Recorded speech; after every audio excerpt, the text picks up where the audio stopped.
अदा तनी यहू के सुनला का के बंद तारे कम रही के और पिस्तौल में तो दम रही के आई अच्छे दिया तो बदल में खेत बुझाई सब के बंद तारे कम रही के और पिस्तौल में तो दम रही के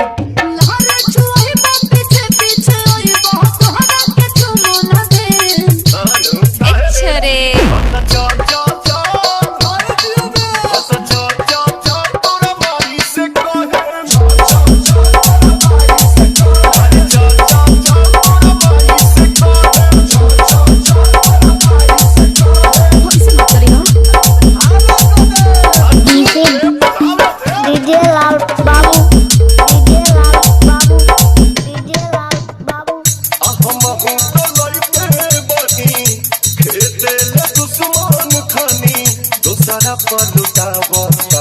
रानी रे अपन जवानी जा जा जब कोनो बरदास फिर बोला तो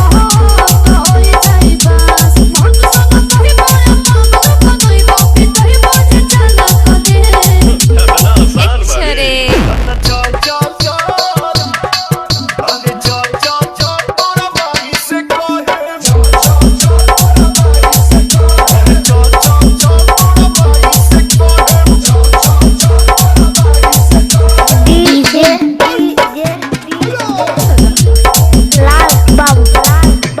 मन न मनवा मारा तोते तनिका सतारा तोते प्रिंस पेरियान सुदी पकड़ाते नया कोते सुना जाई बदनी बाबू होलिया तो आई से रानी के न करो खुशीबा हटे याद तो कौन बन जाने मोरा दसला फोन से धरे अक्षरे चल चल चल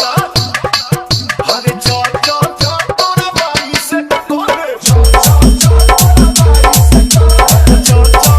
तोरा भाई से कहे मोबाइल नंबर है 8638733480।